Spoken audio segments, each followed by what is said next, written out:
All right, I think it worked. I think we're Woo! live. Yay! Hello. Welcome everyone who is joining us here for our evening interview with author Rina Brown.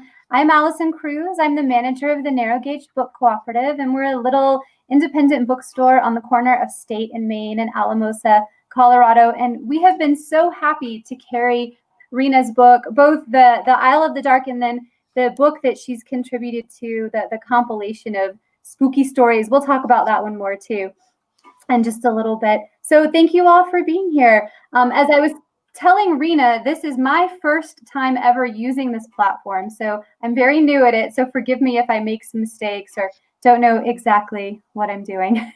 Don't worry about it. Don't worry at all. But Rina, you're an old pro at this, right? Yeah, I've been using StreamYard for a little over a year now, so it's like I know just enough to make sure it doesn't crash on me. Well, that sounds like some good information for sure. So what do you do? Tell me about, we're going to talk about your books and we're going to talk about your life and interest in things. So how do you use StreamYard? I think all of the people on here who are joining us probably already know the answer to this, but I'm curious. Tell me about your regular stream, what that's like.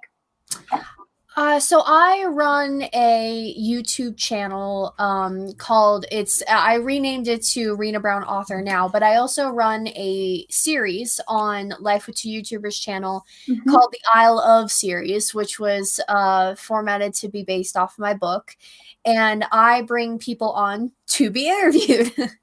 But we focus on things that others in the community don't know about them. So like their jobs, their hobbies, secret talents, such and forth as those things go. And we're going to actually have Oh, I lost the audio.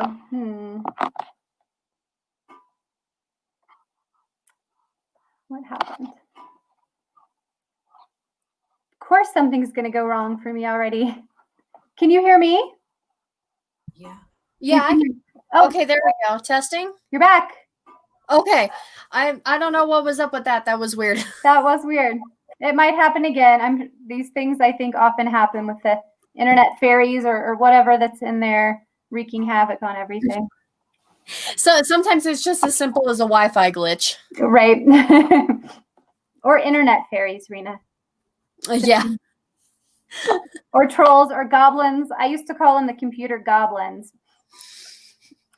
All right. Well, we do have some questions that we would love to ask you. And then I figure we can also let the conversation just flow and go where it goes organically. But to start, and this is something we talk about with lots of the authors that we talk with, our bookstore is very much, it has its own unique personality based on our community for sure. But we really try to carry things from multiple genres, from multiple people. And we have a great children's section, and children's literature is something that's just near and dear to our hearts and very important to us. And so I have to ask, what are some books that captured you as a child? Maybe some very early kind of formative literary experiences, characters that stayed with you, or stories that stayed with you, even ones that maybe inspired you to want to write.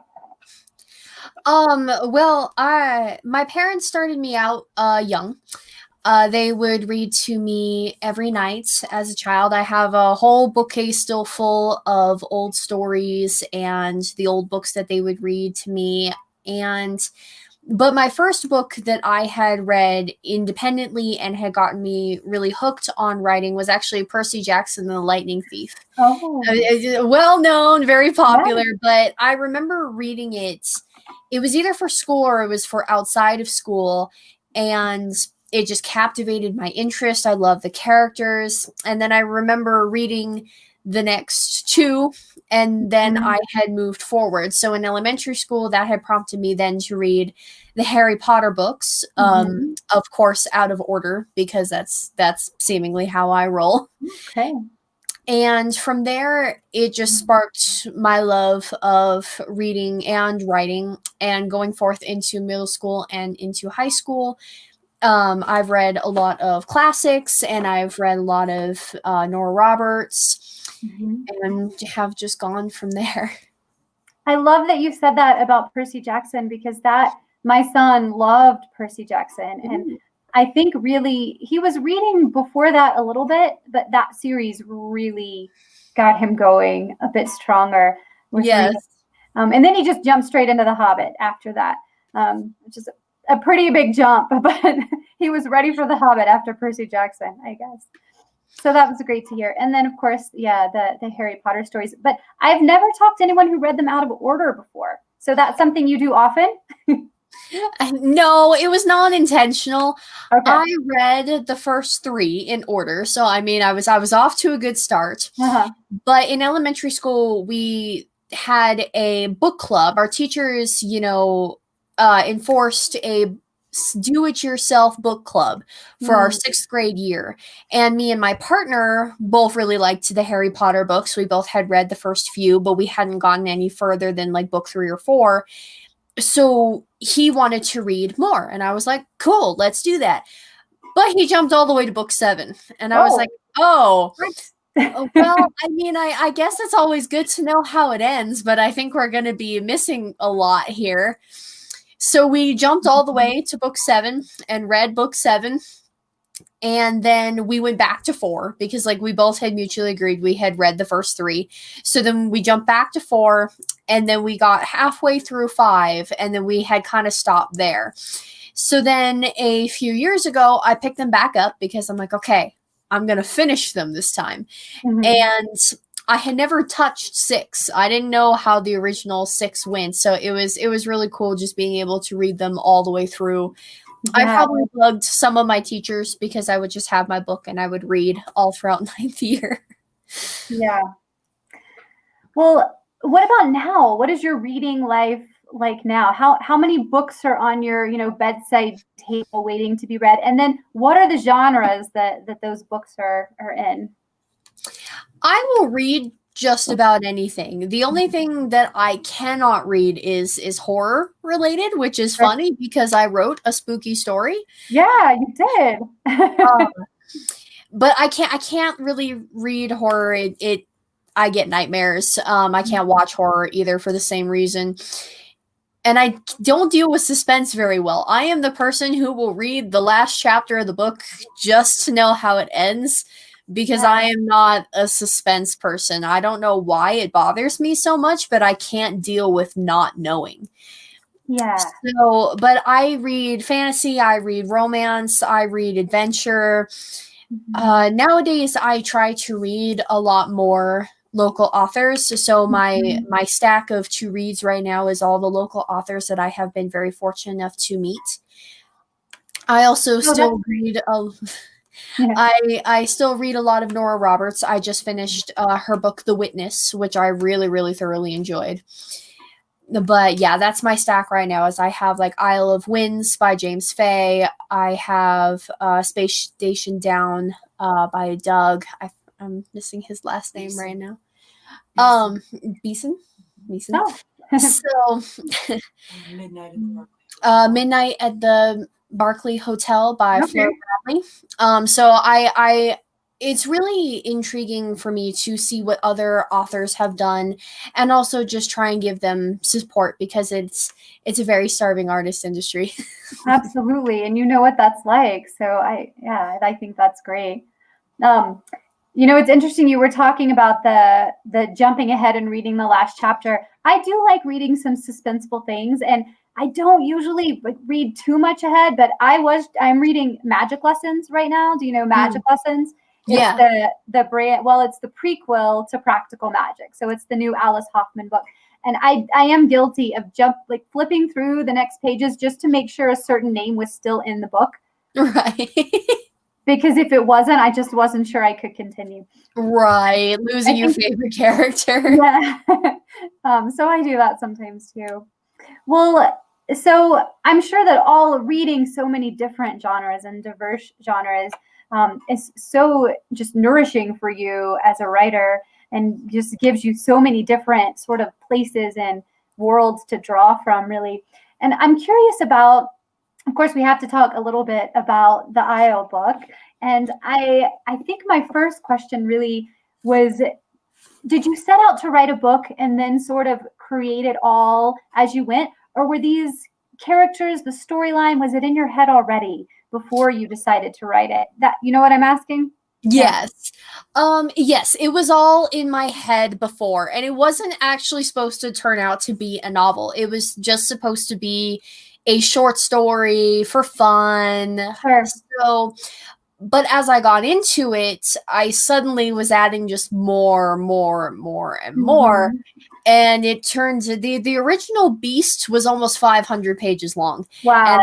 I was like, this is too much. I need to get rid of some stuff. And I managed to trim it all the way back down to 364 was the final page count. Did you do that mostly by yourself, that editing process? In the beginning, yes, but in the end, no. I revised it myself a few times. It had gone under a few major revisions. I had changed some major story plot lines, had cut some superfluous stuff out that really didn't have anything to do with the story. And I had done the major revisions throughout high school, but then when I graduated and I went to my publisher, Mr. Darren Palmer, was self-published in 30 days. He had a team, Butch Burney and Stephanie, who both helped edit the final draft of the book. And it was just very nice to have extra set of eyes. I know I had both my parents read it, be like, okay, look, I miss things, so I need you guys to look at it. Yeah. Was there any one part that you edited out that you wish you would have left? Are you really happy with removing all the things that you edited out? No, the final version definitely was the best. The original draft was slightly different to the final draft. Just some of the things I had fixed is I had to rewrite the beginning, because the beginning, how I started it, was a little vague, and I was like, and I had this pointed out to me, and I was like, yeah, I need to fix this. And then fun fact, I actually cut out a character completely. There was a character that there was a character that made it all the way until the last final draft, and I was like, no, he does absolutely nothing, and he's getting the boot. His name was Midas, and he was going to be one of the Guardians, and he was supposed to be a part of the group and throughout the story. But when you read each of his parts, or whenever his name was mentioned, he really had no supporting role. So I was like, all right, man, I'm sorry, but you gotta go. Oh. I don't think there was anything I regretted. There was some initial, like, man, I really don't want to have to change this. But then afterward, I was like, okay, no, this turned out so much better. Well, you were talking about his name. It was Midas, right? The character that he did not make the cut in the end. Poor Midas. Oh, I'm sure it worked out for the best. Well, as I was looking at your book much earlier, I was noticing how interesting a lot of the names are. And I'm wondering, how do you come up with the names? I mean, of characters, but of races, of groups of people, of places. How do you come up with those? A lot of it was as I went. For the names of the characters themselves, I just liked the idea of having unusual names, or like titles used as names. And a lot of the names actually were personality based. Like, I would think about a character and I'd be like, okay, what's a good name that suits this person? And then once I chose, I refused to change it. I'm like, nope, that's it. This is what they get. Yeah. And like Isle, who is one of the main characters, his name, I wanted to reflect the book title a little bit. And I have your bad guy halfway through the book actually make that comparison. He's like, oh yeah, your name is Isle, kind of like the Isle of Dark that we all live in. So his name was just kind of set in stone to parallel with the title. But then everyone else, I had chose names that I felt mirrored who they were, or sounded, connected with their personality type. A lot of the names of like the creatures and the races, I kind of went along as I went. Datos were not the original name. So the book, the history of the universe itself actually underwent the biggest revision. Originally, it was supposed to be a part of our culture, like a piece of our history that was missing during medieval times. So, like, you know, Datsos were like named demons based off of like Christianity, faith. Yeah. But as I went along, I realized that could not be possible. One of the biggest plot holes with that is Ranger himself. He I don't want to give away too much, but he ends up in a compromising situation to where I was like, this would never work if he was a normal person. So I ended up creating their background race, and which is you have normal mortals, and then you have the Judavarians, which is their version of like mystical beings, like they're gods. And a lot of the names I was just kind of like, okay, what sounds cool, first of all, 'cause you always wanted to sound cool. Yeah. And I actually ended up mixing different languages and learning different meanings behind words and prefixes and suffixes. And I ended up with just mesh them together and then change vowels till it sounded something along the lines of how I wanted it to sound. So lots of research, really, in a way, went into creating some of those names. I tend to fall down research rabbit holes. I'm not even going to lie. I can spend hours researching, you know, horse breeds or building types or weapons. It's a blessing and a curse both at the same time. Well, you know, that's sort of jumping a little bit ahead, but I had a question sort of semi-related to that whole concept of research. And it's, you know, a lot of authors write about different real places and spend a lot of time living there, spend a lot of time researching their book. And it's something that, you know, is the very romantic notion of being an author, right? And being able to travel and live in all these different places. But I'm curious, if you could live anywhere for a period of however many years while writing a book, where would that be?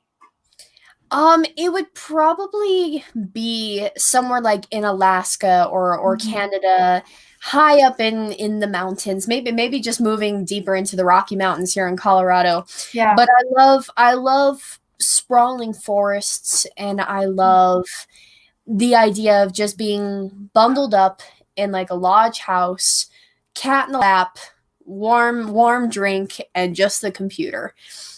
And because I do notice that a lot of my old writing, and even with Isle, I tend to theme a lot of it around, you know, forests, landscapes.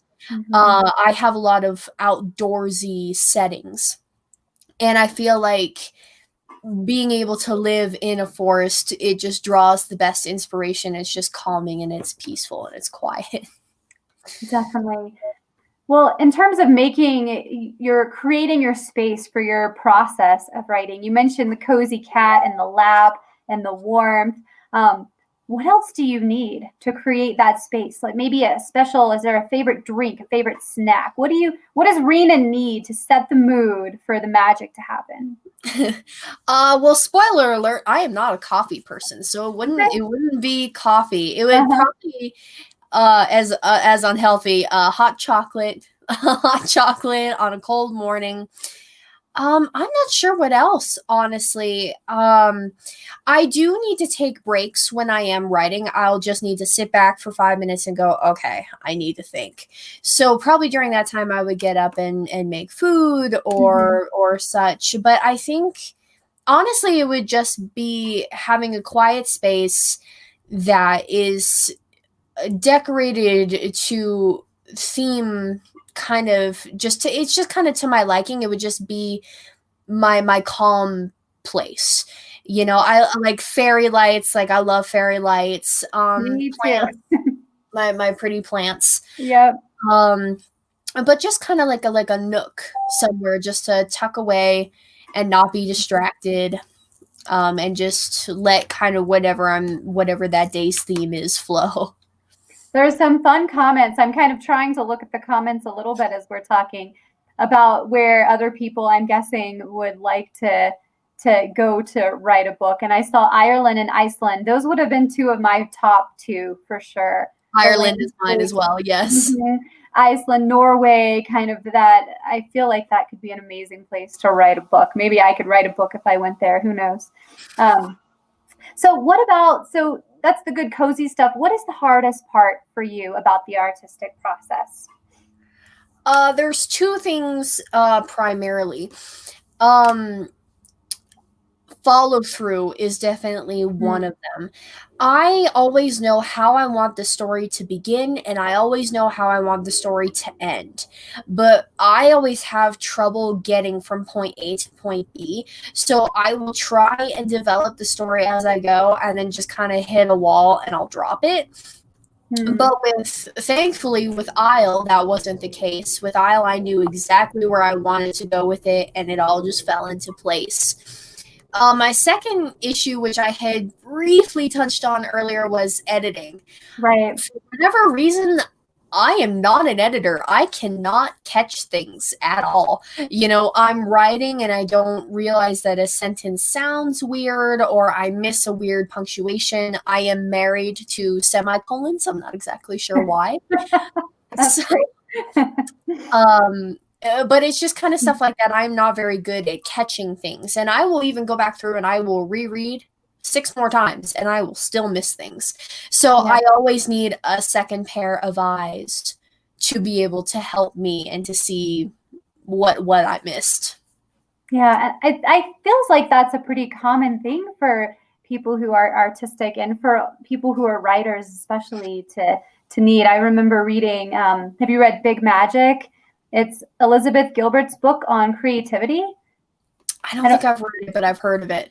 Okay, I thought it was really good. I liked it a lot. And as a creative person, I had a lot of takeaways from it, more than some other books on creativity that I've read before. But she speaks to that too, just that being hard to step back. And that's why there are other people who are really good at that can support you along the way. Right. Well, you know, we just got a bunch of snow. You got snow up there, right? Yeah. Yeah. So it's kind of thinking of that northern cold landscape right now. We had leaves blowing one day and then now we're shoveling snow the next.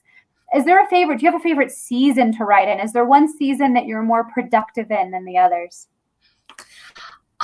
Not really. I write year round, and I don't have a favorite season that I write in my books either. Right. I do notice that I tend to either write like summer, like there's no weather at all, like the occasional rain, you know, or I write winter, which does happen in Isle. There is winter at the end of the Isle of the Dark book. And I don't know why I tend to gravitate toward just those two. But I do like winter to a certain degree, I will admit, because snow actually means a lot of different things. It can mean purity because it is the color white. And it can also mean death because it is cold and it can bring, you know, difficulty and hardships. So, and I like it purely just as partly as a scenery, like description. You know, you can describe, you know, how the land looks and how your character feels when it's, you know, it's like nose biting cold outside. And it also just adds that element of what I like to call, you know, like completion. You know, it just adds like that extra to the story. And for the Isle book especially, I knew that I wanted winter to mean, you know, that extra hardship, even though it's something pretty. I like that. Yeah, and it feels like winter now, all of a sudden. I wonder here if we're going to have a little more fall because, you know, we had the big crazy September. Right. Whatever you called what happened. Guys, Colorado was nuts. It's nuts. It's nuts. I mean, I walked out of my yard and all of our trees were bent to the ground because the weight of the snow on all the leaves was so heavy, and we don't ever get that much snow here. But then we got to have a great fall, which I love. And now it's winter again. We usually get our first snow here in the valley around Halloween, so it's pretty fitting. And because Halloween's coming up, I just couldn't resist to talk to you about some things spooky. It's very interesting to hear that you don't actually like horror stories. but it makes sense. Not everyone does at all. So I'm curious about, we are located in the San Luis Valley. As you know, we're now called the mystical San Luis Valley. That's a whole new thing that is sort of a marketing branding tool, I suppose, but it comes from a real place of this valley being a place where there have been lots of stories about supernatural experiences, about spirits, about UFOs, we have the UFO watchtower. There's all sorts of things going on here regarding that. And so we always ask anyone we talk to this question, and we get some really interesting answers sometimes. Have you ever had any supernatural experiences or encounters? I actually have. Yes, ma'am. Can you tell us about it? So I've actually had a few. There's been a few that have interacted with me and my family. So the earliest one for me was when I was born. My parents lived in an apartment, and there was nothing weird. There was quiet, just a normal apartment. But the day I came home, stuff started happening. And we don't know if it was just because like whatever spirit was there was, just like docile before that point. I'm not exactly sure why. And it was always centered around me and my stuff. So it's like if I was watching a movie, the DVD player would open and close. I had this toy that it's like one of those baby seats where they could go around and hit things. That would always go off. And it was just always constantly going off to where even, my mom and dad unplugged it, pulled out the batteries, and it would still go. So eventually my mom was like, and she tossed it out. Our cats refused to go into the back room. And my mom had actually seen a girl in the doorway of the back room a couple of times. And it was always just kind of weird stuff like that where things would just kind of move or something would go off. And it wasn't the door would always lock. It would lock us out, and we would have a hard time getting in. So it was just kind of like little stuff like that. And it was off and on. It wasn't always, but then they would just be like, oh, your movie just stopped. The DVD player opens. And then living in the house that we live in now, it was really bizarre because we've never really had anything happen in this house either. But last year we just remodeled our kitchen. And for whatever reason that flared up some stuff.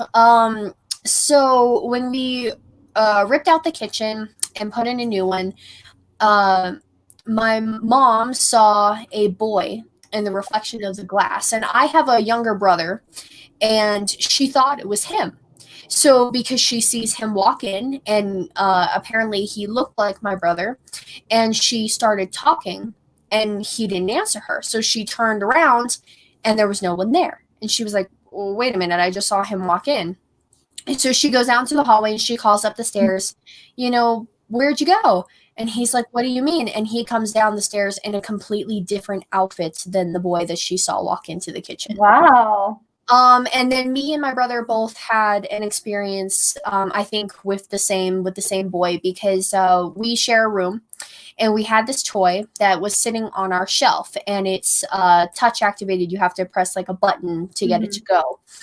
And it just started going off and going off. And so after a few minutes, I got up because it's like late, it's sleep. So I get up and I go over and I move the toy, thinking that something maybe was just laying on the button. So I move the toy and I get back into bed. And a couple minutes later, it starts going off again and going off. And it's like, it wasn't even just like it was playing, the whole noise. It just kept like starting over and over as if somebody was hitting the button. So finally, my brother rolls over and he's like, knock it off. And that's it. It was done for the night.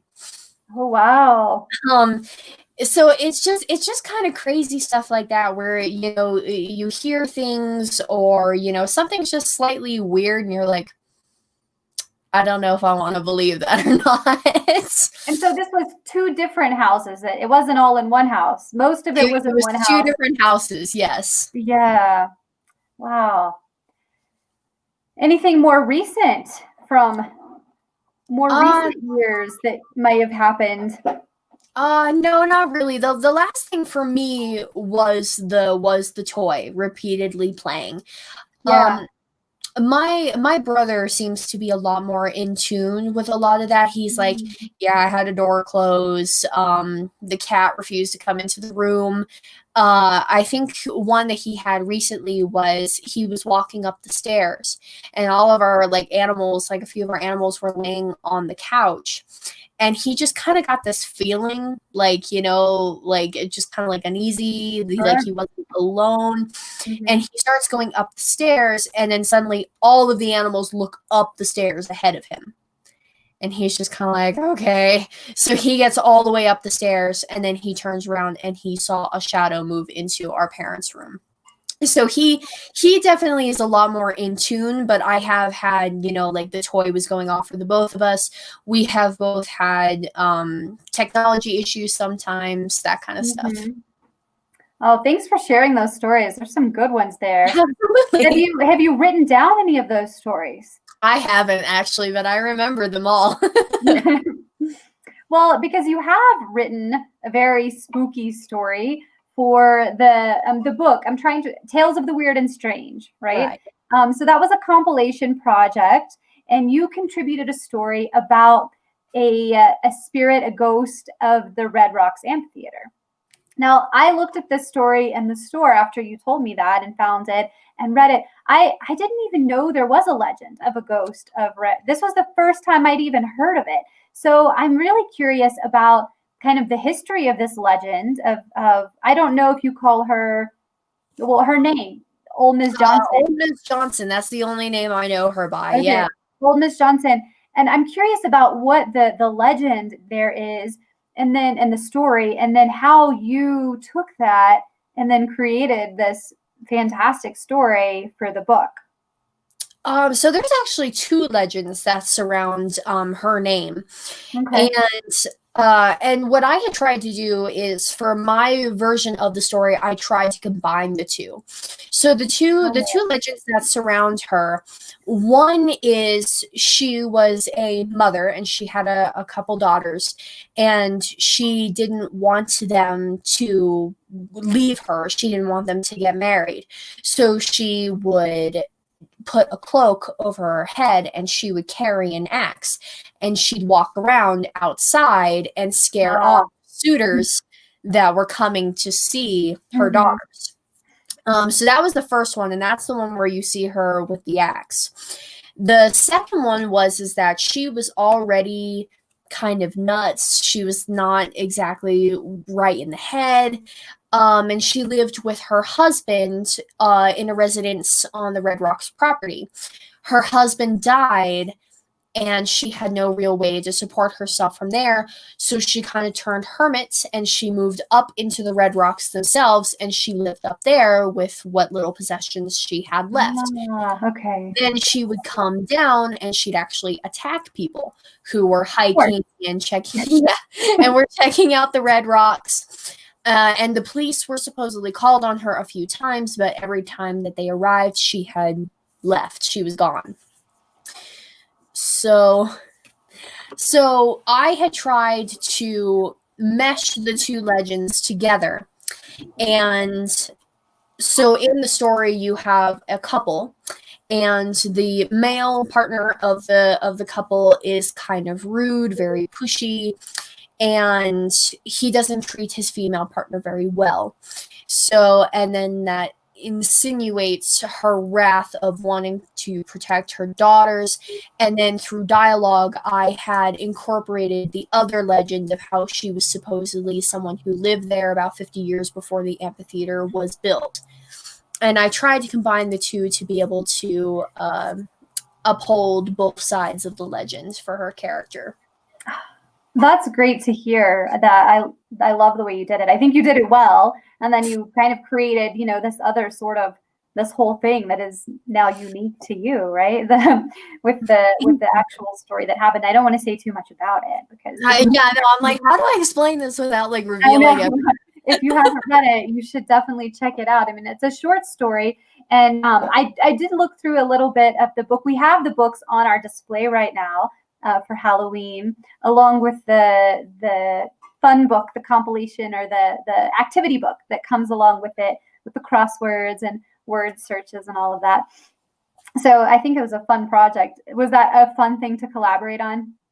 It was so much fun. I got to meet and talk to a bunch of different people that live all over the country. It was something that I didn't think that I would ever be a part of, and I was super grateful that I was able to be a part of this process and be a part of the whole thing. Um and I like to thank Lawrence Everett, because he was the head of the project, and for just letting me be a part of it, and for trying something out of the box to what I normally write and create. Yeah, for sure. I'm glad you said his name. I had it. I was going to say who wrote that book. So thank you or who put together that compilation. So thank you for that. Well, thank you for indulging me in a little bit of the spooky and paranormal as we get closer to Halloween. I love Halloween. The store is decked out for Halloween right now. We've got spiders and spider webs and lights. Very nice. Yeah, it's pretty good.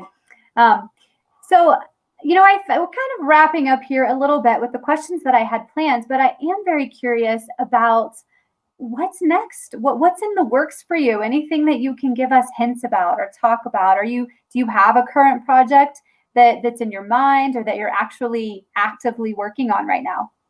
I have quite a few. Yes, ma'am. So the most recent one that you guys will be seeing is I put together a short holiday book that follows after Isle. So it just kind of follows your main characters, Ranger and Isle, right after the events of the first book. And then, so it's 2 short stories, and they both just kind of follow your main characters right after the first book ends, and they are both holiday themed. So you get to see kind of like a glimpse of what their holidays and kind of what happens during the winter season in the Isle universe. I love that idea. That's great. I can't wait to see those. It is very exciting, and both were stories that I had from before, and I was like, yes, I can turn this into something holiday related. So that is the first thing coming out for this Christmas that you guys will see. Beginning of next year is the second volume of Tales of the Weird and the Strange. That will be coming out next year, and I already have my next set of stories set up for that.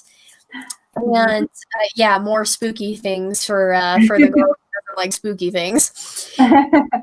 So look out for that, because Lawrence Everett, myself, and a few of the original contributors from the book have added more. And I am creating 2 different things, because Isle is not a one and done. Isle is actually a series.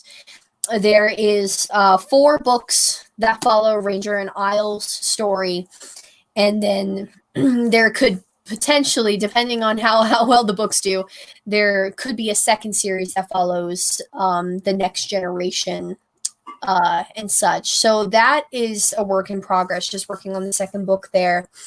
But then I'm also working on a new book altogether. It's a new cast of characters.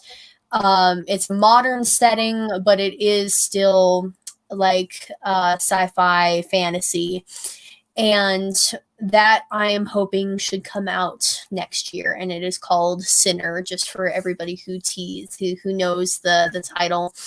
I did start writing the chapters, and you can read like the first 8 chapters on Wattpad.